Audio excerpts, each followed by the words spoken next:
I do want to dedicate this to the public servants out there. This is a very difficult time. We see you.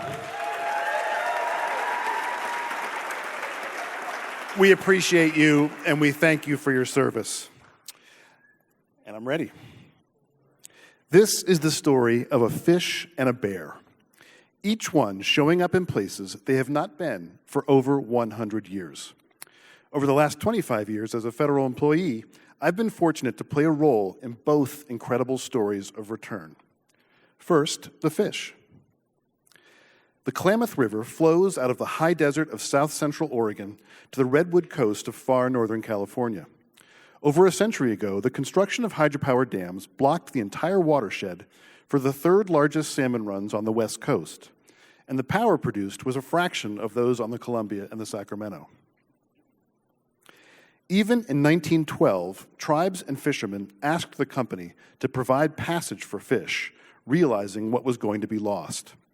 But the federal government granted them a license to use the public river for private power production with no fish passage past the dams.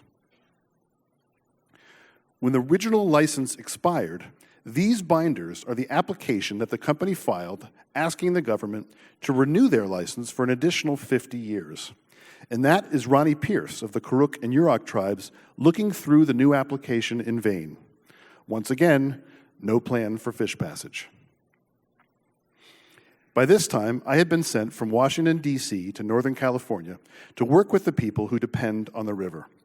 There was hope that if agricultural water users and fishery interests could come together, we might be able to reach a comprehensive watershed restoration settlement. These folks had known conflict. And the federal agencies did our part. We issued conditions for the new license that would mitigate the environmental impacts of operating the dams for another 50 years, including requiring fish ladders. We defended our mitigation requirements in front of a judge. And we completed an economic analysis that showed that it would actually be cheaper for the company to remove the dams and replace the power with brand new generation than it would be to accept the new license with the conditions. Our dry governmental analysis wasn't as impactful, perhaps, as this billboard that the tribes put in front of the company headquarters in Portland, Oregon. In the end, the company looked at the math and made a good business decision for its ratepayers and shareholders. That is Governor Schwarzenegger signing the settlement deal, and yes, he did his Terminator voice. The salmon are saying, "I'll be back."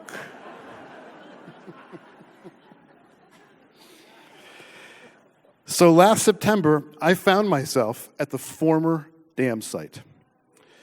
Leif Hillman of the Karuk tribe said to me that day, "We are world renewal people, and this is what fixing the world looks like." And here's a piece of the Copco 1 dam. Weeks later, this is the first fall Chinook to return to Oregon's Upper Klamath watershed in over 100 years. A leader of the upstream Klamath tribes of Oregon said, quote, "The salmon are just like our tribal people, and they know where home is, and they returned as soon as they were able." For grizzly bears, home was Western North America, from Alaska to Mexico. But taming the West meant removing the grizzly bear, which was seen as incompatible with our idea of progress. By the 1920s, they were mostly down to our Rocky Mountain strongholds after having been shot and poisoned.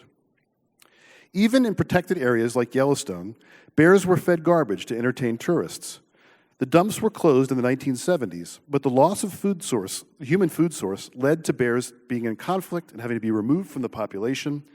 There was a fear that we could lose all the bears from Yellowstone. From the 1980s to today, federal state agencies have worked together to secure habitat and limit mortality within the national park and the national forest land, and bears have steadily increased their numbers and expanded their range to the point that they are now well outside the park and forest lands. And while it looks inevitable on that time lapse, this was by no means inevitable.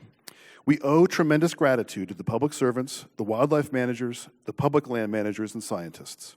We have had a successful model of science informing management and of federal, state, and tribal collaboration.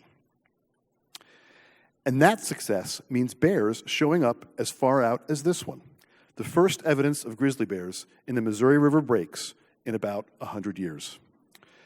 This bear was able to go about its business, but others do get into conflicts trying to navigate the human-dominated landscape, which is dangerous for bears and for people. Each of the tan dots here is another outlier, just like that prairie bear. This is not fish moving back up a linear river. This is not securing public land habitat around a core. These areas include all of our communities, our ranches, our farms. This is a totally new conservation question.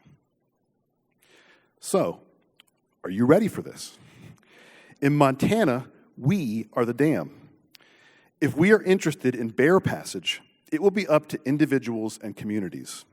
We will need to make a concerted effort to keep human food sources away from bears and reduce human-bear conflicts. Thanks to the Blackfeet tribe for that video. Conflicts can disproportionately impact livestock producers and rural communities. Regardless of the listing status of the species, if we have bears in these places, we are going to see conflicts. Resources and trust need to be in place to effectively manage them for people and for bears. The government helps secure the core populations, but now bears are moving far beyond the public lands. We are seeing communities across the state exploring ways to become bear smart. What happens next in the Northern Rockies is up to all of us, so carry that bear spray. My 25 years of federal service coincides with my marriage and the lives of my kids. Tonight, I've shown you the first Oregon fish and the first Montana prairie bear in 100 years. And I leave you with the question, what can we make happen together for the next 100? Thank you.